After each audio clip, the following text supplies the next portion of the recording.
Dice así las Sagradas Escrituras.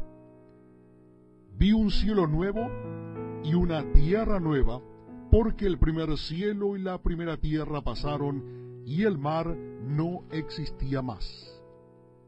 Y yo, Juan, vi la santa ciudad, la nueva Jerusalén, descender del cielo, de Dios, dispuesta como una esposa ataviada para su marido.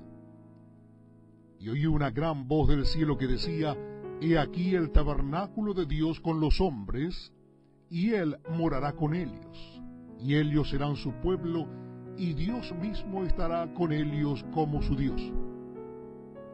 Enjugará Dios toda lágrima de los ojos de ellos, y ya no habrá muerte, ni habrá más llanto, ni clamor, ni dolor, porque las primeras cosas pasaron. Y el que estaba sentado en el trono dijo: He aquí, yo hago nuevas todas las cosas. Y me dijo: Escribe, porque estas palabras son fieles y verdaderas. Y me dijo: Hecho está.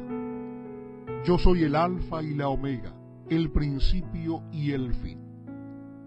El que tuviere sed, yo le daré gratuitamente de la fuente del agua de la vida. El que venciere, heredará todas las cosas, y yo seré su Dios, y él será mi hijo. Pero los cobardes e incrédulos, los abominables y homicidas, los fornicarios y hechiceros, los idólatras y todos los mentirosos tendrán su parte en el lago que arde con fuego y azufre, que es la muerte segunda.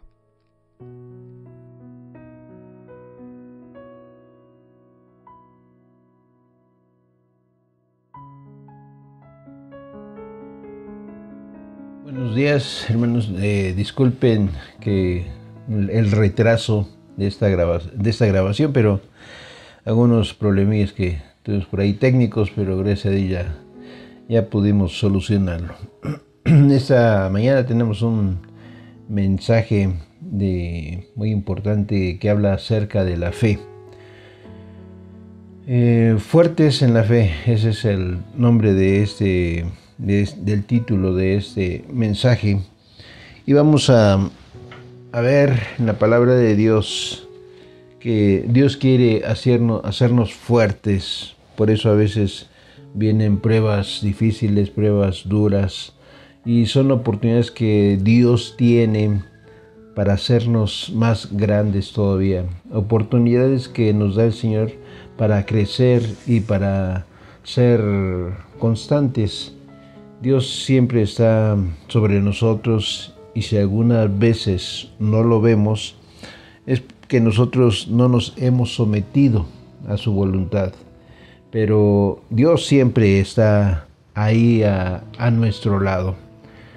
A veces hemos pasado por muchísimas situaciones en que nosotros nos hemos dado cuenta de que hemos sido inconstantes.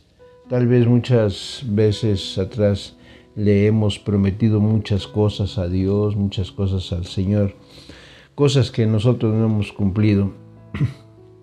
Algunas veces, no sé si les ha pasado eso, pero seguramente que sí, que usted ha prometido algo a Dios y no lo ha cumplido. Y a veces se siente uno mal, se siente uno culpable, se siente uno como que no hemos alcanzado la meta que Dios quería para nosotros. Y sin embargo, Dios nos sigue amando con un amor tan tierno, tan misericordioso, que nos sostiene, que nos levanta y nos dice: yo te amo, sigue adelante. Puede ser que le fallaremos una vez al Señor. Hay momentos que estamos por las nubes. Cuando eso pasa, muchos cristianos llegan a dudar y a veces también a creer si realmente Dios existe. Entonces, a veces uno tiene que enfocarse en lo que Dios dice para poder llegar a una solución. A esas crisis que podemos tener, a estos conflictos, y hermanos, La palabra del Señor es sencilla para entender. Es fácil de obedecer si uno puede morir a uno mismo. Recuerden ustedes el pasaje que dice: ya no vivo yo, mas vive Cristo en mí. Si no, será complicado y va a ser muy difícil, porque va a ser una lucha entre Dios y usted, entre lo que Dios dice y lo que a lo que usted le parezca, o entre lo que Dios escribió en su palabra y lo que nosotros pensamos del evangelio de cada quien. Y es una lucha que a veces tenemos con Dios, de que a ver quién va a ganar. Yo ya sé cuál es el final de la historia. Dios siempre gana, hermanos. En el proceso de la vida aprendemos a depender nosotros de Dios. Necesitamos estar conectados con Él para que cuando vengan situaciones duras, situaciones difíciles, momentos en los que a veces no sabemos por dónde está la salida. ¿Sabe usted que Dios promete que hay dirección y uno puede tomarse de Él? Dios quiere que vivamos en libertad. A veces nosotros nos esclavizamos solitos. Ahí vamos a esclavizarnos nosotros mismos, sin que nadie nos diga nada. El apóstol Pablo le dice a la iglesia en una de sus cartas: por precio nos esclavizamos y habéis sido comprados. No os hagáis, dice Pablo, que no nos hagamos esclavos de los hombres.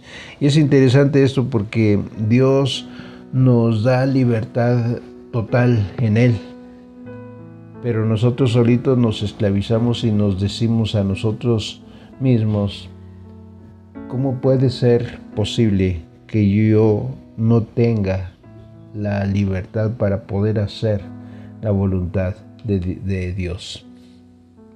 A mí me llama la atención el Israel, el pueblo de Israel actual. Hace poco estaba viendo en un documental de este país, y si usted ha leído un poquito de la historia de Israel, sabe que hoy tiene conflictos. Israel tiene un gran conflicto con los vecinos que tiene ahí a un lado. Uno de esos vecinos son los palestinos. Ya habrán escuchado de esto, pero lo que no sé es si ustedes saben que los palestinos vienen del origen filistín, o sea, los filisteos. Y los palestinos actuales son los viejos filisteos del Antiguo Testamento. Dios le dio a Israel tierra y les dijo: ustedes conquisten, expulsen ustedes a sus enemigos y vivan en esas tierras que yo les doy. Los filisteos eran parte de este grupo de los cananeos, y Dios les dio una instrucción clara, una instrucción directa, diciéndoles: yo estoy con ustedes, ustedes están protegidos, están seguros, tienen todas las armas, porque me tienen ustedes a mí. Y yo voy a pelear por ustedes y ustedes van a estar tranquilos. No tienen por qué temer. Así que si Dios pelea con nosotros y por nosotros, ¿no deberíamos de ganar siempre? Entonces hay algo que nosotros debemos hacer. Y le vamos a ir al libro de Génesis, de Jueces. El libro de Jueces, capítulo 2. Jueces, capítulos 2, después del libro de Josué. Y entender por qué Israel tiene un conflicto actual con los filisteos, o sea, con los palestinos. Porque todavía tiene este conflicto. Hay que preguntarnos si Dios es de Israel también, y sin embargo todavía está con este conflicto. Hay algo que aclarar. Y hermano, Dios ama a todo el mundo. Y todo el mundo tiene la posibilidad de ser salvo. Sean judíos, sean palestinos, sean argentinos, sean hondureños, mexicanos, etcétera, etcétera. No hay diferencia para Dios. Dios nos ama a todos. Y vamos a ver ahí el capítulo 2 de Jueces. Vamos a ver qué dice la palabra de Dios en Jueces 2 del 1 al 5. Dice así la palabra de Dios. El ángel de Jehová subió a Gilgal, a Boquim, y dijo: Yo os saqué de Egipto y os introduje en la tierra de la cual había jurado a vuestros padres, diciendo: No invalidaré jamás mi pacto con vosotros, con tal que vosotros no hagáis pacto con los moradores de esta tierra, cuyos altares habéis de derribar, mas vosotros no habéis atendido mi voz. ¿Por qué habéis hecho esto? Por tanto, yo también digo, no los echaré delante de vosotros, sino que serán azotes para vuestros costados, y sus dioses os serán tropezadero. Cuando el ángel de Jehová habló estas palabras a todos los hijos de Israel, el pueblo alzó su voz y lloró, y llamaron el nombre de aquel lugar Boquim, y ofrecieron allí sacrificios a Jehová. Hermanos, está bastante claro que dice que este capítulo de Jueces algo que tenía que hacer Israel y no lo hizo. Si nos regresamos al capítulo 1,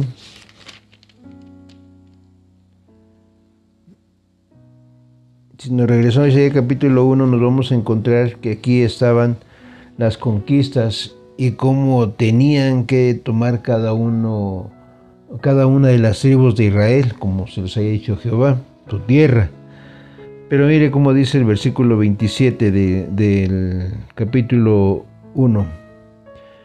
Tampoco Manasés arrojó a los de Betseán, ni a los de sus aldeas, ni a los de Tanac y sus aldeas, ni a los de Dor y sus aldeas, ni a los habitantes de Ibbelam y sus aldeas, ni a los que habitan en Megiddo y en sus aldeas, y el cananeo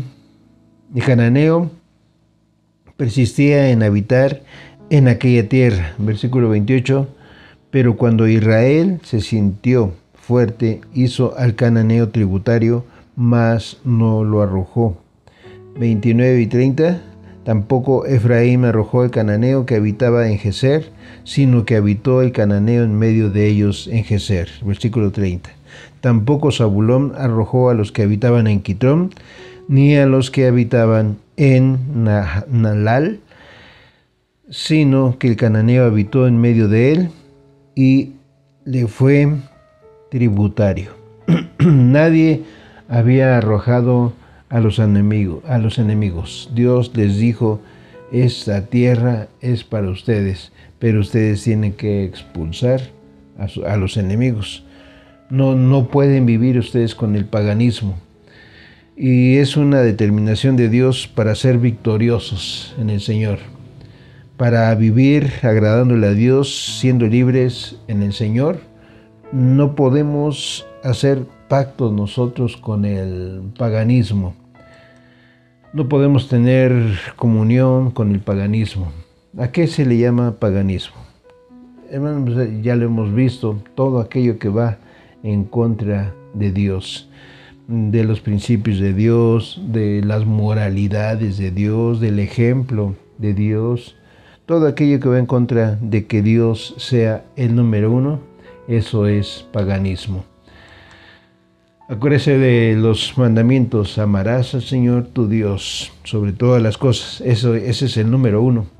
Todo lo demás que se puede interponer entre Dios y nosotros y que sea lo número uno para nuestra vida, termina siendo un ídolo, y eso es paganismo.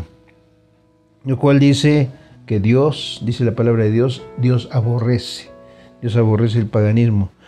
Cuando uno lee Apocalipsis el capítulo 21 y 22, vemos una descripción muy hermosa, una descripción muy rápida, muy breve de lo que puede ser la eternidad. Con Cristo, si uno lee, si uno lee despacito, desmenuzadamente, uno se deleita en el Señor, porque habla de la esperanza que vamos a tener. Uno se deleita en el Señor, porque habla de la esperanza que vamos a tener, y esto va a ser realmente maravilloso. No sé cuántos de ustedes han leído el Apocalipsis, estos capítulos 21 y 22, que dice que en la eternidad no vamos a vivir en el cielo. No crea que vamos a tener nuestra nube ahí cada quien y vamos a tener nuestra arpita ahí tocando. No. Lo leímos hace un momento, antes de iniciar el sermón. Vea cómo dice el versículo 1 del capítulo 21 de Apocalipsis, que va a ser un cielo nuevo y una tierra nueva, y dice que Dios habita en la tierra.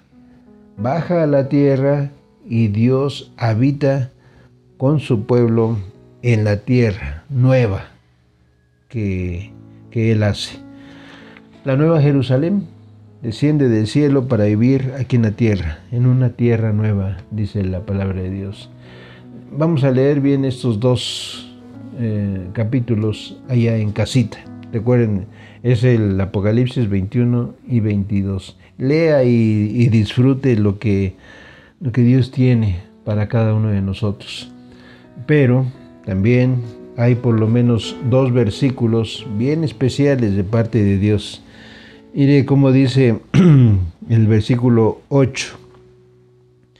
Pero los cobardes e incrédulos, los abominables y homicidas, los fornicarios y hechiceros, los idólatras y todos los mentirosos tendrán su parte en el lago que arde con fuego y azufre, que es la muerte segunda. Dice que los homicidas, los fornicarios, los mentirosos, los idólatras, a veces uno cree que los idólatras son aquellos que adoran a ídolos materiales únicamente, pero además de eso, cuando uno pone un ídolo en su corazón, es un idólatra. Hay hermanitos que los domingos prefieren un partido de fútbol que ir a la casa de Dios. A eso se le llama idolatría. Hermanos, lo vuelvo a repetir. ¿Qué hay en nuestro corazón? De veras, hermanos, no se imagina usted cómo extraño yo los cultos de los domingos ahí en el templo. Todos unánimes juntos, como dice la palabra, cantando y alabando el nombre del Señor. Hoy exactamente hace un año que nos reunimos por última vez. Por eso dice la palabra: o me amas a mí sobre todas las cosas, o amas lo que tú quieras. Por eso es que Dios le ha hablado tanto al pueblo de Israel de qué manera debe de enfocarse en Dios y no hacer tratos. Todos sabemos lo que es mentir. Y si no mentimos, no hay beneficio. Y a una mentira, pues le viene otra mentira. Y así sucesivamente. Cuando le decimos al niño, cuando el cobrador llega ya a la puerta de la casa, dile que no estoy. Y el niño va y le dice, mi mamá no está. ¿Y dónde se fue? Entonces hacemos nosotros partícipe al niño de nuestra mentira. Y después el niño pues hasta le pone también de su cosecha, ¿verdad? Se fue al doctor. ¿Por qué hacemos esto, hermanos? Si Dios nos dice en su palabra que no hay que ser mentirosos. ¿Por qué lo hacemos? ¿Por qué el robo? ¿Por qué el egoísmo? Yo creo que todos tenemos miedo a algo o de algo. Por ejemplo, miedo a no ser querido, miedo a vivir solo en este mundo, miedo de que nos pisoteen, miedo a fracasar, muchos miedos. Y los miedos es en contra de la fe. Los miedos nos llevan a confiar más en nosotros mismos y en las estrategias que podamos nosotros tener para poder vencerlos. Por eso la autoayuda, hermanos, nos sirve. Cuando uno viene a Cristo, escuchamos el consejo de Él a través de su palabra, y el Espíritu Santo pues es el que va a ser nuestra ayuda.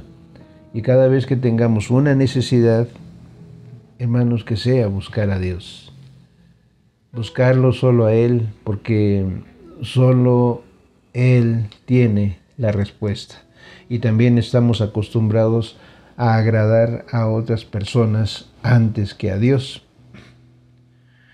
Si yo voy a agradar a Dios, entonces no voy a permitir que nada me interrumpa mi comunión con Él. Porque todo lo demás, dice Pablo, es basura. Dice Pablo, aunque parezca muy bonito a nivel secular, pero todo es basura si no nos enfocamos nosotros en Dios. Él tiene que ser primero el número uno en nuestras vidas. Por eso todo esto lleva a hacer pactos, concesiones. Dios ya hizo su pacto y ya está establecido, pero nosotros hacemos cosas que nos empiezan a debilitar nuestra fe. Ya no vamos tanto a la iglesia, ya no leo tanto la palabra de Dios, ya no oro como antes. Ha menguado muchísimo la fe. Pensemos nosotros por qué.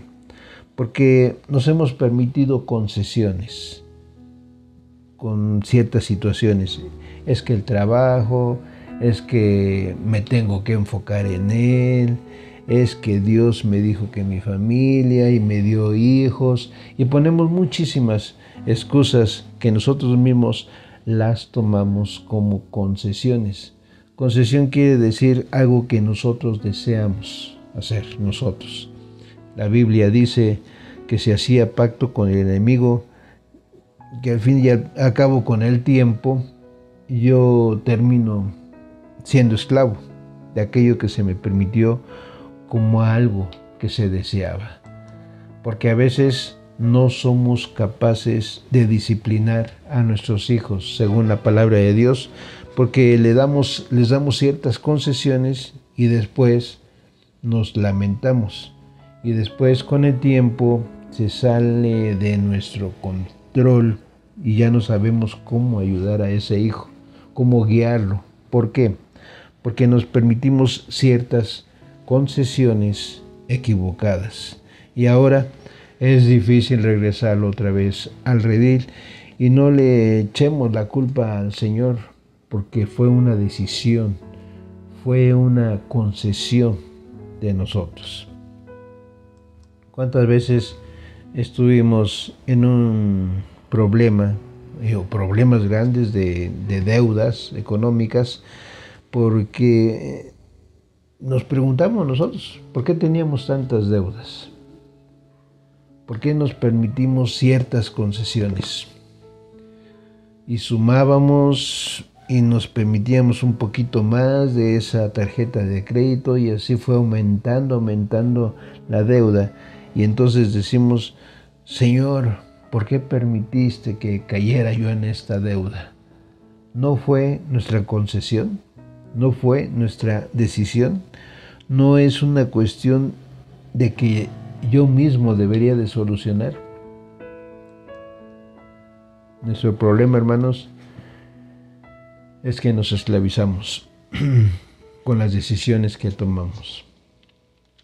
Y pensamos que Dios nos va a sacar de todos nuestros problemas. Los que no son creyentes dicen, mi religión me va a salvar. Mi religión me va a llevar al cielo. Hermanos, todos los que conocemos, los que escudriñamos la palabra de Dios, sabemos que las religiones no nos llevan al cielo. La Biblia dice que no es por religión, es solamente por Jesús. Jesús es el único camino que nos lleva a la salvación y no hay otro nombre debajo del cielo y de la tierra que nosotros podamos ser salvos. Jesús es el único camino. Entonces no hay concesión en eso. La verdad de la palabra de Dios tiene que ser predicada así como es, así como está. La Biblia dice que después que nosotros morimos, existe directamente la eternidad. O nos vamos al cielo o nos vamos al infierno.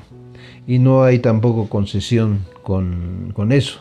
Un día estaremos delante del tribunal de Cristo. Ojalá todos.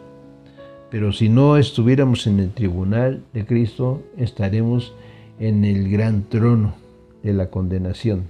Por eso es importante entender que no podemos tomar concesiones de aquello que Dios dijo, cómo deben de ser y cómo están estipuladas. Otra cosa bien clara, hermanos. Capítulo 2, versículo 2 de ahí de Jueces, vamos a regresar. Con tal, dice este versículo, con tal que vosotros no hagáis pacto con los moradores de esta tierra. De esto está hablando. No hagáis pacto con los moradores de la tierra.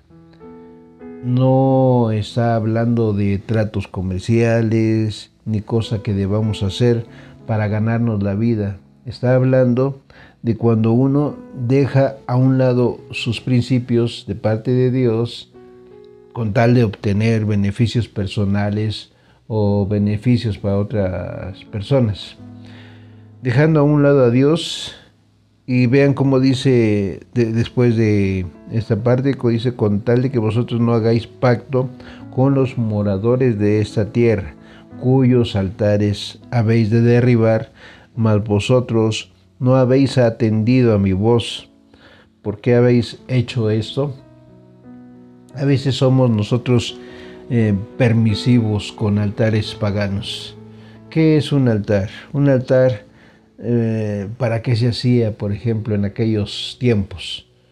Pues se juntaban piedras, se ponían ahí, eran como en conmemoración y se lo dedicaban a un Dios, o se lo dedicaban a Jehová, o se lo dedicaban a otro Dios. Y lo interesante de esto es que los dioses no existen. Baal, ¿quién era Baal? Es un pedazo de metal o de madera o de yeso, pero no existe Baal. ¿Por qué estaba ahí? ¿Por qué estaba ahí la diosa Acera? ¿Por qué estaba ahí el dios Moloch? Porque suplía necesidades carnales. Por eso estaban. Cuando alguien tenía ganas de tener, por ejemplo, sexo libre y no le importaba el matrimonio, lo que hacían era ir a la diosa Afrodita o Acera. Y si usted quita esos dioses, hoy por hoy, se va a encontrar con que aquí en México, en nuestra cultura, estamos llenos de idolatría virtual. No se ven, pero ahí están. Porque cada vez que alguien tiene deseos de hacer algo, lo hace. Y vive su vida como quieren. Y la Biblia sigue diciendo que debemos de tener cuidado, no solamente con los pactos y las concesiones, sino también con los altares, con los cuales se pueden dedicar a otras cosas. El apóstol Pablo, predicador del Evangelio, tal como tenía que ser, no se andaba, hermanos, con medias tintas. Él era muy directo, él decía que era blanco o era negro, nada más, según como está escrito en la palabra de Dios. Cuando fue a la ciudad de Atenas, allí en el libro de los Hechos, dice Hechos 17:16. Dice así la palabra de Dios: mientras Pablo los esperaba en Atenas, su espíritu se enardecía viendo la ciudad entregada a la idolatría. Y hasta la fecha es así. Yo tuve la oportunidad de conocer la ciudad de Atenas, Grecia, y es verdad, como dice este versículo. Pablo dice aquí la verdad: se enojó, se enardeció. A mí me dio tristeza ver esta ciudad de la Biblia que está entregada a la idolatría aún en pleno siglo XXI. Y de veras nos debería de pasar esto que le pasaba a Pablo, de enardecernos, de enojarnos, de ver nuestra cultura y lo que está sucediendo en nuestra cultura. Nuestro espíritu se enardece. ¿Qué es enardecer? Tomar fuego, es decir, esto no está bien, decir esto no está bien. Esto tiene que cambiar, dice el apóstol Pablo, que caminaba por la ciudad de Atenas y su corazón se enardecía, porque había ídolos por todos lados. Acuérdense ustedes de la mitología griega, Venus, Júpiter, Diana, y así podríamos nosotros seguirle. Pero ahí había y los hay altares a todo tipo de dioses. Y no crean que son estatuitas ahí, son de oro puro y enormes. Son unas obras majestuosas. Pablo vio todo eso y vio que todo era basura. Todo lo que hoy podríamos llamar la cultura histórica, para Pablo era basura. Y cada uno de esos altares estaban enfocados a un Dios. Y mientras iban caminando, se encontraban ahí altares y todo. Y por allá un altar chiquito con una leyenda que decía: al Dios no conocido. Ahí lo dice en el versículo 23. Y él dijo: aquí está mi oportunidad para predicar. Y les dijo: ese Dios que está para ustedes, que es no conocido, es el Dios que yo les predico. Y dice la palabra de Dios que causó impacto y empezó a predicar hasta que escucharon de la resurrección, y ahí ya tuvieron que tomar una decisión: o creo que Jesús resucitó o no creo. Ese era el mensaje de Pablo. Dice que algunos creyeron, dice el versículo 34, algunos creyeron y otros no. Pero el punto es que hoy en día estamos en la misma situación. Estamos viviendo en una cultura en donde hay altares para todo tipo de ídolos. Y en un rincón por allá hay un Dios no conocido. ¿Y saben qué es lo peor? Que en muchos cristianos sucede esto. Adentro de su corazón tienen altares a todo tipo de cosas. Altares a los deportes, altares al sexo, altares a la tecnología nueva, altares a los hijos, altares al trabajo. Yo amo, por ejemplo, mucho a mis hijos, pero no los he hecho mi Dios. Cuando uno pone un altar, se está diciendo que eso es lo más importante de su vida antes que Dios. Tengamos mucho cuidado, hermanos, porque podemos tener muchas cosas así. Y el altar más chiquito, como ya leímos, sigue siendo el Dios no conocido. De veras, hermanos, no conocemos a Dios. Conocemos mucho de cultura, pero cuidado con hacer un ídolo y dedicarle más tiempo a otras cosas que a Dios. Vamos el domingo a la iglesia, pero muchos no saben por qué van. Para ellos hay un Dios no conocido. No saben quién es Dios. No es que el hermano Rubén va a cantar y ustedes van y lo acompañan, no. Todos juntos adoramos al mismo Dios, porque a eso vamos a congregarnos. Tenemos que leer más y más de la palabra de Dios y no soltarle.